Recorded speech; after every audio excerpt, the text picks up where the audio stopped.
take a look. For more on We this- do need to take a look at Ukraine real fast because some shit's been happening in Ukraine, and I don't know, man. What's his name is not very confident right now with Ukraine winning the Russia-Ukrainian war. Putin says he thinks Russia-Ukraine war is coming to an end.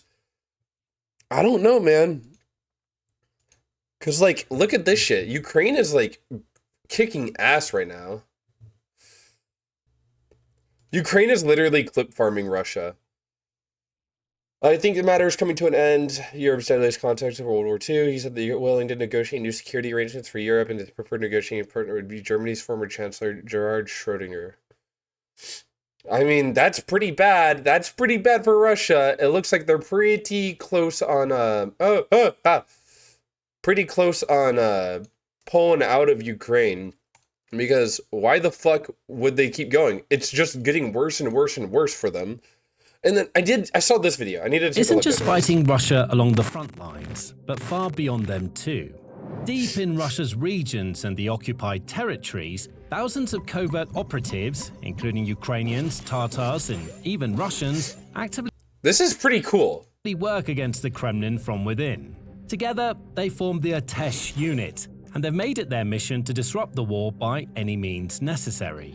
From sneaky sabotage tactics to insider intelligence sharing, these brave agents provide invaluable services to the Ukrainian army, and the latest successful strikes have sent shockwaves right to the heart of Moscow itself. The Atesh, which is the Crimean Tatar word for fire movement, started in the summer of 2022, soon after the full-scale invasion of Ukraine began.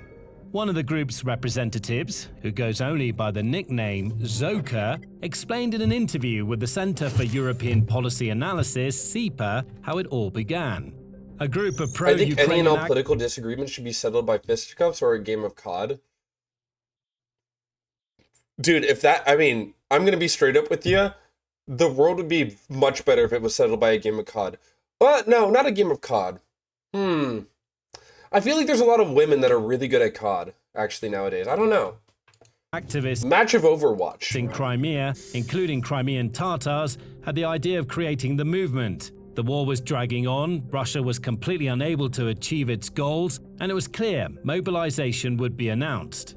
The mobilization turned out to be a boon for the movement, as Russia's commanders made one fatal mistake. They forced people from Crimea to join the Russian ranks. That meant that active Atesh members were able to enter the Kremlin's army, which opened up Yeah, I don't know why Russia would do that.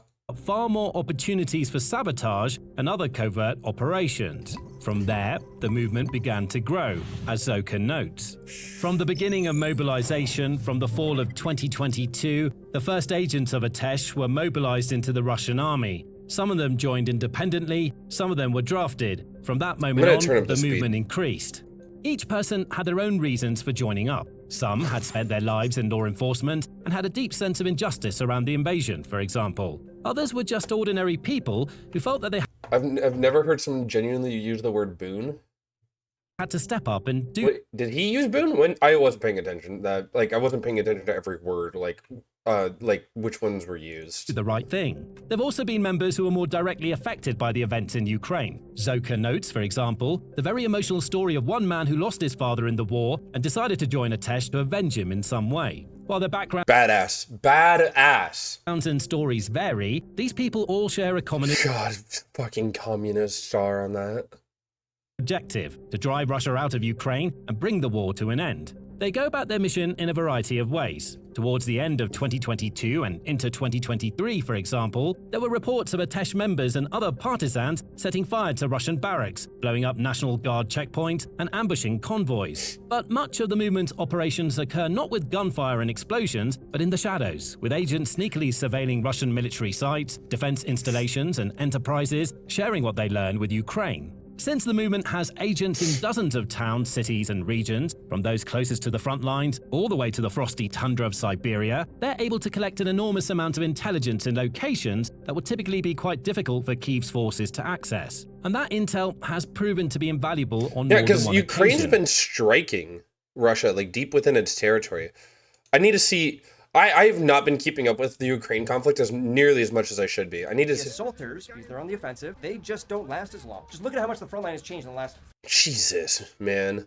3 years. These Russians are being sent coordinates on Alpine Quest after a month of training, and they're being slaughtered by the thousands Dude, Ukraine is just like dropping clips. each week. If my front line, which I've showed you guys my front line many times, is any evidence on how many are killed each month, this should be obvious. The tens of thousands of Russian soldiers killed each month is not fake. This is not propaganda. This section right here, my drone footage, was 1/2 of a kilometer section of the front line. I know Civdiv is like actually in Ukraine right now.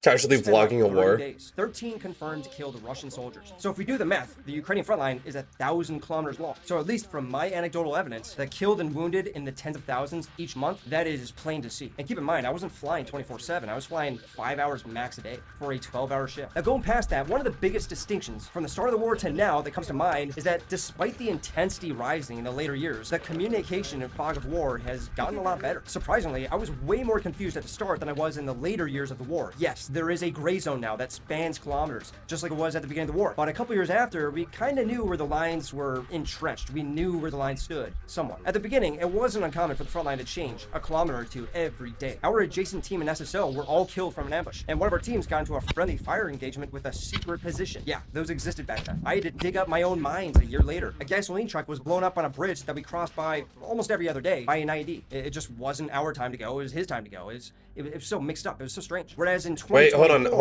I more need to take a look at this predictable guy's time to go. They look pretty okay. It was so If this guy's not cool, let me know. mixed up. It was so strange. Isn't Ukraine like super small compared to Russia? Yeah. Whereas in And this has been a national embarrassment for Russians forever now. 2024, it was more predictable. Despite the intensity, we knew that we would be receiving fire at this point in the journey, and we knew who was next to us and what was going on in general on the front line. The tactical layout of the battlefield was coordinated a lot better. This was definitely helped by not only the drones, but the Starlinks and the Discord channels we had to communicate. In general, Dude, this okay. Starlink's being used and then the Discord channels being used is fucking crazy. Like it shows how fucking different this conflict is from literally any other conflict on Earth. Like Twitter was used to coordinate stuff in Iraq and in Afghanistan for fighters in those countries. overall, the communication has gotten a lot better. Now, I promised I wasn't going to talk about drones much, but give me about 30 seconds. The war transitioned from movement to attrition, and Ukraine isn't falling for that trick. They were the first ones to start up FPVs, and now they're the first ones to utilize UGVs on a large scale. They're taking Tanks can just fly now.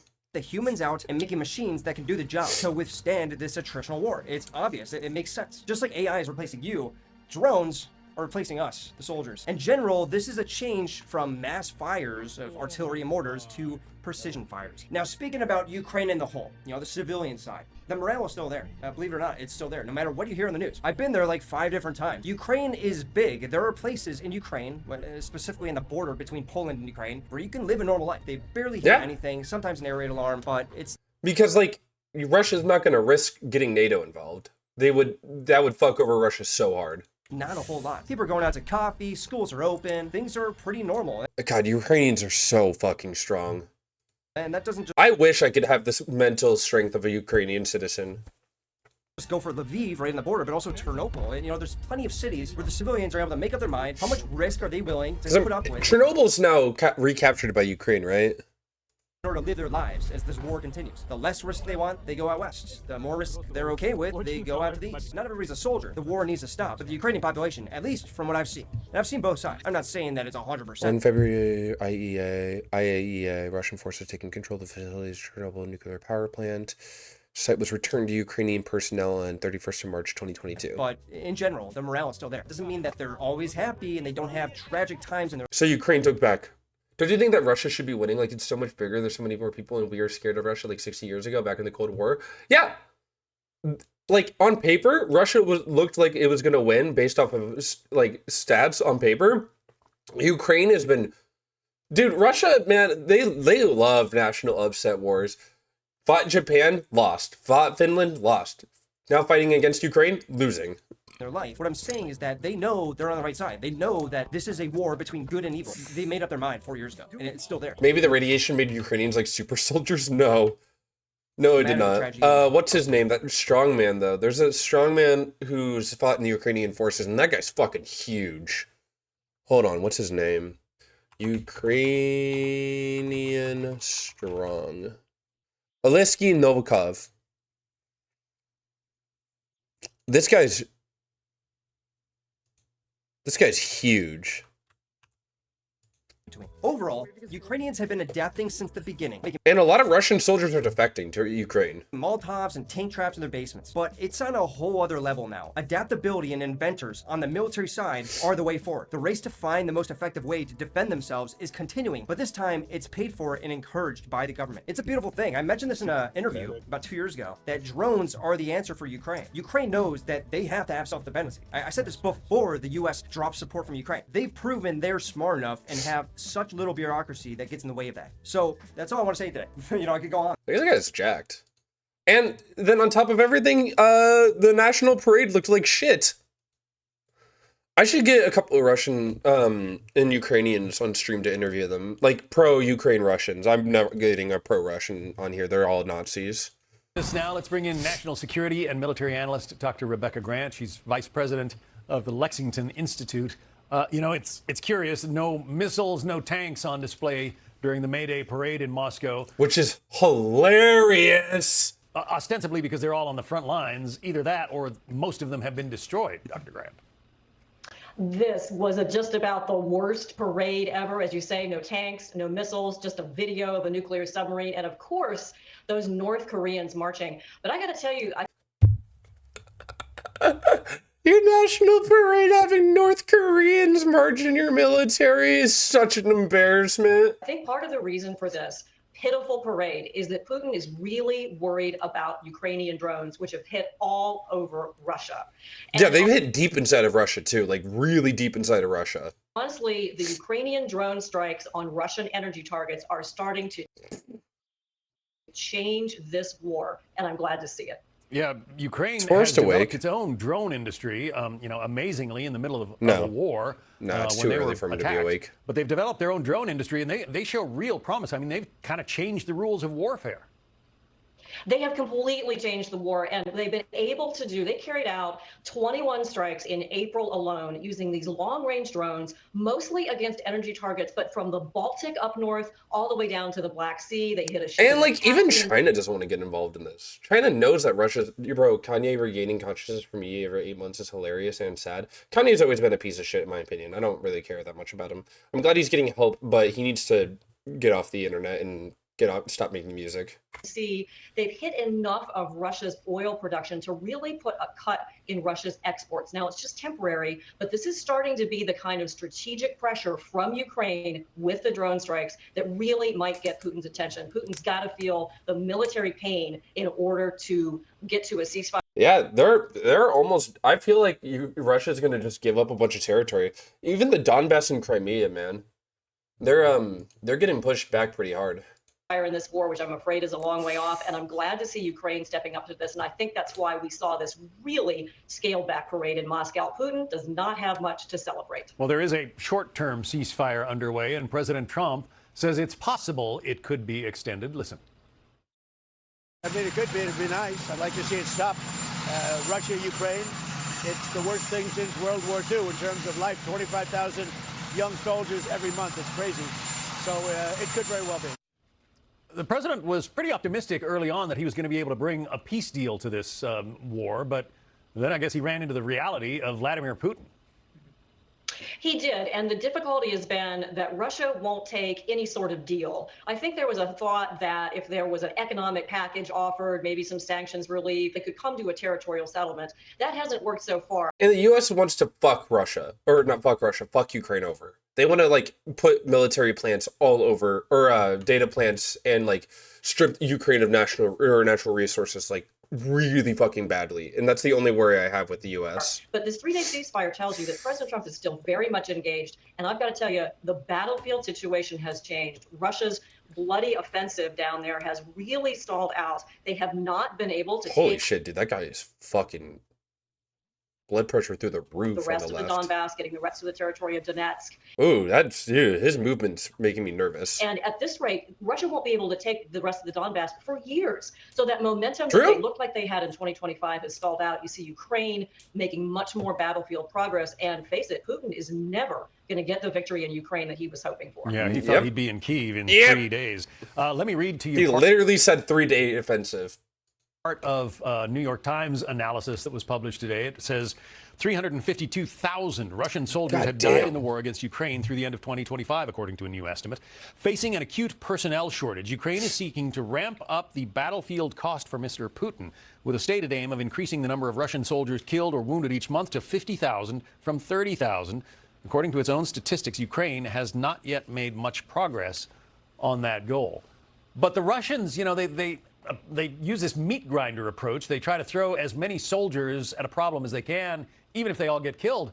But they are running out of soldiers, are they not? Yep. They've been running out of soldiers forever. People have been getting drafted. I have a friend who his uncle's Russian, and they lost contact with him. Like, they just stopped being able to communicate with them. He was in a bar drunk, and Russian soldiers enlisted him, and now they have no contact with him, and he's probably dead or fighting on the front lines. They are just finding anybody that they can to throw at the war. And it may have worked in World War II, but Russia never recovered from that. Ever. Yes, the casualties have been terrible. Recruiting is getting harder. They're starting to do offensives using motorcycles and really light infantry tactics. But the problem is, all through this, we need to keep NATO strong. If we want to move some troops out of Germany, fine, send them forward to Poland, because a strong NATO and support for Ukraine is more critical now, I think, than ever. But we are seeing, I think, Russia is coming towards a breaking Wow, I'm surprised she was allowed to say that on Fox. point. It is going to be those Ukrainian strategic drone strikes, though, I think, that may push them hardest in the end. Yeah, we'll be watching that over the next couple of weeks or a month. Dr. Rebecca Grant, thanks for your... I don't know. I hope that the Russia-Ukrainian war ends hopefully this year. I don't know if it will. But man, Russia's such a fucking embarrassing an embarrassment to itself. And they tried to take over country. And Trump would have let them do it, by the way. If Trump was in office when this started, Trump would have just let them do it. I am glad that Biden was in office with all his issues. The fact that Biden was in office did help with the preventing Russia from just steamrolling a lot more of Ukrainian territory. But I'm very happy with Ukraine. I sending my love, my wishes, my hopeful wishes, and my love towards them, and I hope this ends soon, because the conflict in Ukraine is the devastating life toll on it can never be understated.